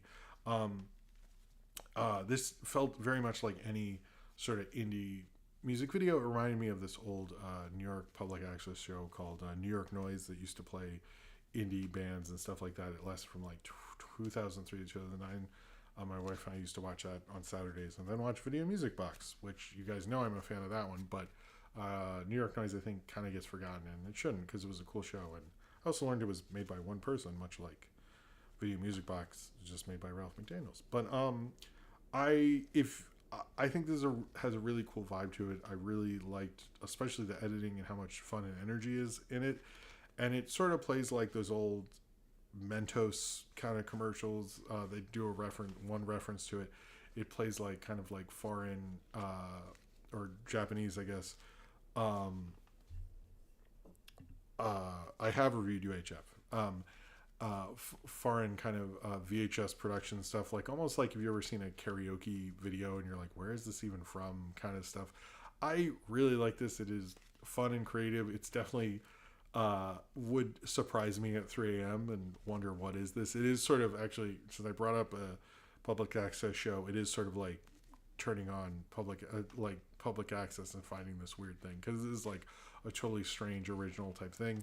I think the Ninja Root album, it definitely grew on me as I watched this and discovered more about this band and stuff. I thought they're like kind of a fun, I like city pop. I'm not a huge city pop fan or anything, but I like what I've heard, and I sort of like the vibe of this. And also city pop with sort of a funk thing is like a cool idea. So if you have not seen Shinbangumi, it's on Adult Swim's YouTube page. They also have all the Adult Swim bumpers in it, so you definitely get the vibe like you are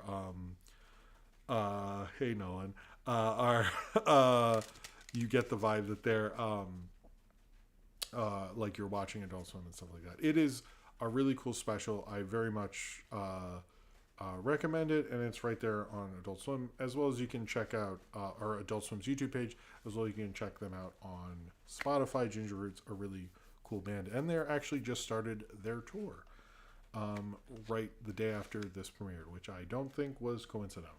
Anyway, I'm glad Adult Swim and Toonami or whatever still play stuff like this, because it's fun to have neat surprises like this. All right, let's get to the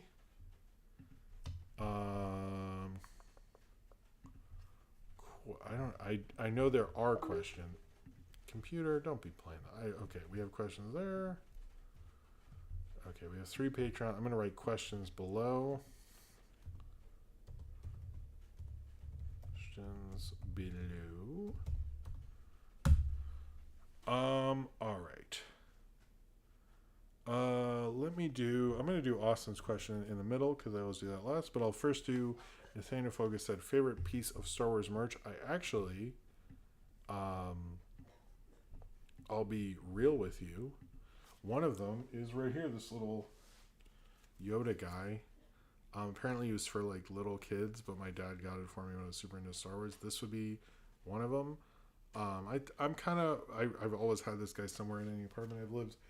That, and let me show the other one. I have them on display. They're really just Taco Bell Happy Meal toys. This guy, hold on, let me show it off. It's like half Yoda, half Darth Vader. So that's probably my favorite. And I used to have a Millennium Falcon, and if I had like a ton of money, I'd have a Millennium Falcon toy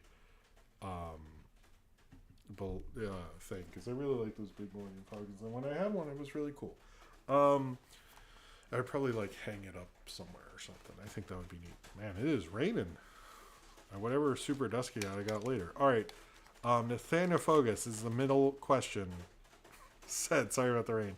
Said, hey Jim, what a great show. Hope you're well. My question, which last then Cordbread question, is have you ever seen the 1991 Stallone movie Oscars? So what are your thoughts?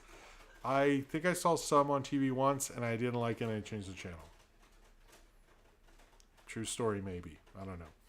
Sid Rev asks, I really don't like it when Lego sequels, such as Halloween, Scream, The Thing, and Now I Know What You Did Last Summer, use the exact same title as the original. In my opinion, this is fine for remakes, but not cool for sequels. What's your opinion on this issue? I agree, because there have been times where I wanted to watch Halloween, and I realized at a certain point I'm almost starting the remake, and I think it's sort of a dumb idea. Like, I think it should always be some sort of subtitle. I get that they want to make money and stuff, but I don't love. I think it's sort of dumb, and it makes it unnecessarily confusing for marketing reasons, and I think that's sort of dumb. Oh, hey, Mo Kitch, thank you very much for the super chat, man. Can we like that? Okay. Cheers to you. I very much appreciate it. Thank you very much. All right, let's go to the questions. I like that Nolan's here, man. How's it going? All right. Cornbread. Hey, Jim. Great job answering Allison's questions. Beautifully spoken. Words like silk. Anyways, with video game films on the rise, what stupid game from when you played games should get a film? Killer Instinct. Let's say that. Um. I mean, I guess. What was I gonna say? I got lost there. Never mind. I was gonna. I don't know where I was going with that. Okay. Where's my hots? Oh yeah, I forgot about that. I need to figure that out one time. All right. Is your font is Sinram? Is the font on your T-shirt a reference to a band or perhaps to John Carpenter's Christine? It's actually literally the font is from a Pauline Kael book. Most people think I thought it was like a font reference thing, but there is a couple books with this font with her name, so that's actually what it's a reference to. But it was a font at the time, so I guess it's sort of referencing the font, so in a sense, but not fully. Will says, if you had to pick, I think that's the next one. Oh, that's cool for your parents' best friends.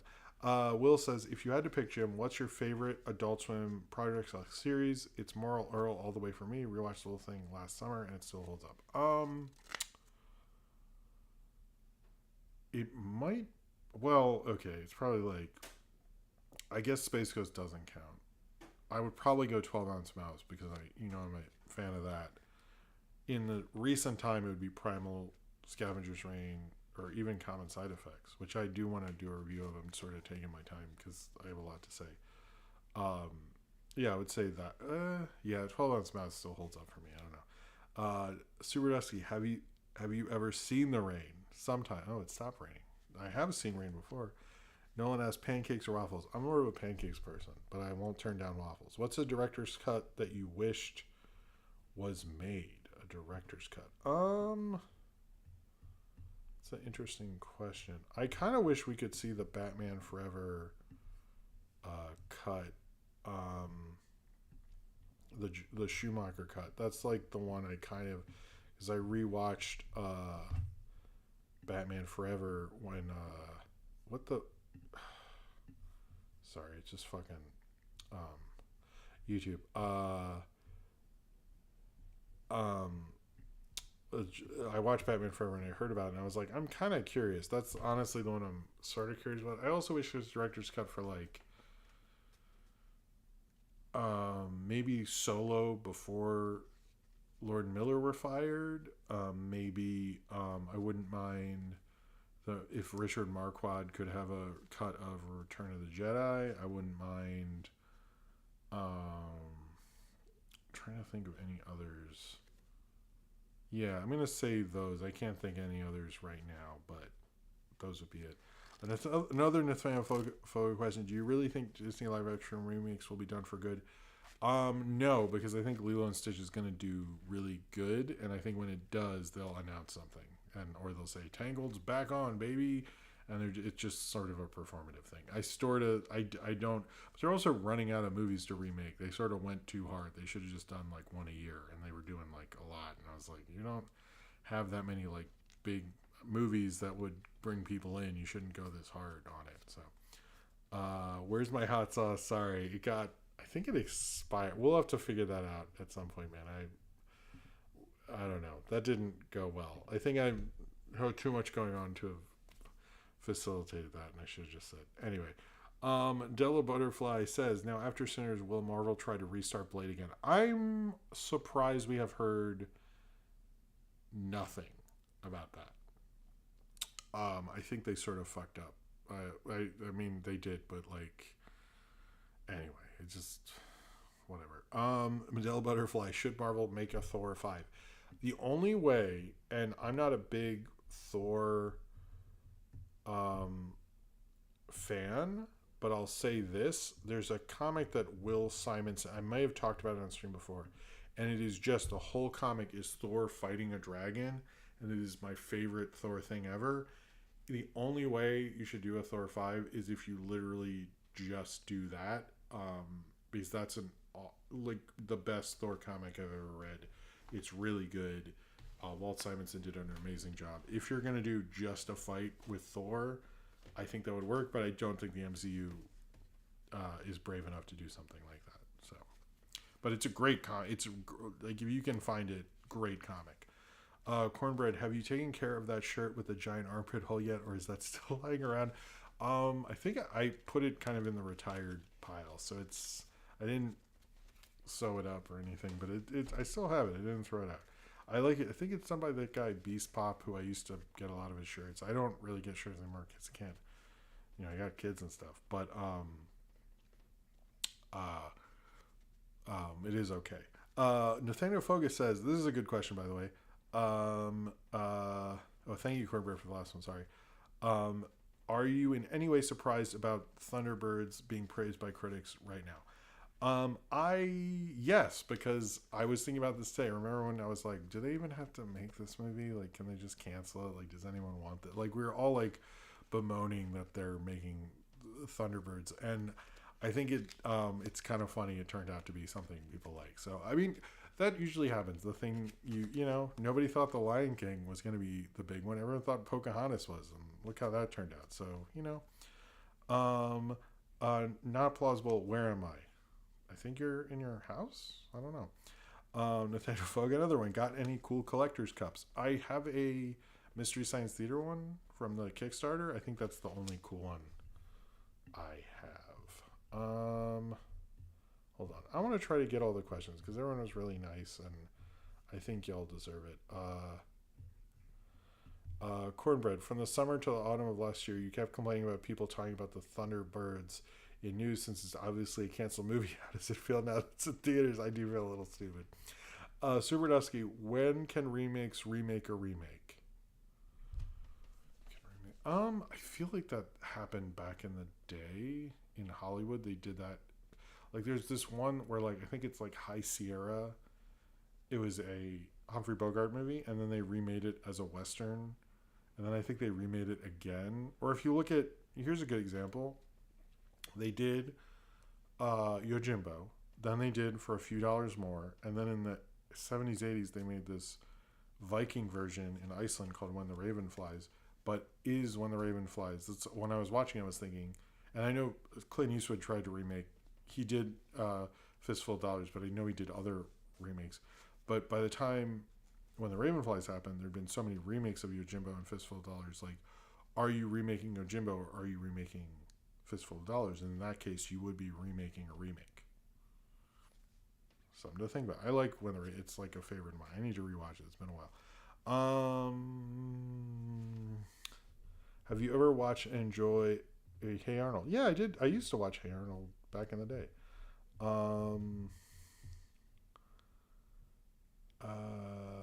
Jim and oh, okay. Okay. Well, hey, Jim is burning. I'm glad you like that we're here. Thunderbirds again? What do you mean? That's the name of the movie. Sorry, I meant Thunderbirds. What? I'm confused. Syndrome. How to deal with depression? I mean, what movie makes you get through it? I to be honest, when I'm bummed, I usually watch The Muppet Show. That's like that's kind of one of those. Or Old Simpsons or Beavis and Butthead. Those are kind of my goes because they're just easy and there's always a Muppet Show I haven't watched or one I can like. The Muppet Show is pretty perfect. So if you're a bum, just go to Disney Plus. They got pretty much all of them. And they're all great, and that's always been a big one for me. All right, I think we did it all. We managed to do it for the Thunderbirds on MeTV Tunes at 3 a.m. on Saturdays or weekdays. Anyway, I think we're done. Because I talked about the scheduling thing, and I actually did all of the dishes and stuff. I'm gonna actually try to do the timestamps after this. Morning person or night owl? Unfortunately, I am both. So you know why I'm tired. Not plausible. But I want to thank this is honestly one of the more amazing super chat nights. I don't want to be that. I'll be real. I was surprised at the amount of super chats tonight, and I really want to thank you guys because I really appreciate it. I did not expect this tonight, so I want to thank everyone who gave, and I will shout them out now. Taco Master, Will, Nathaniel Foga, not YouTube for not helping me out here. Nathaniel Foga, Austin, Bloxy, Austin, Sinram, Medela Butterfly, Will, Austin, Will, Jortunes or Jordan Bouchard, Will, Natbox64, Austin, Will, Natbox64, and Mo Kitch. I very much appreciate you doing that. That's really amazing of all of you. Cheers to you. We almost finished this. That's crazy. Thank you all. I think I will be back. I think next week. I don't know. Watch the skies, I guess. I should say that now. That'd be cool. Anyway, they're doing Godzilla raids again. Check out the Discord. Thank you all. You guys are awesome. I feel very confident about the stream tonight. I thought it went really good. So thank you, and thank you all for being here. And thank you for spending time with me tonight. I very much appreciate it. You guys all have a great night. I will see you next time. Go see a cool movie. Have a good night. I'm excited for that Will Minutes video. And subscribe if you would like to. And I will see you next time. All right, peace. Bye.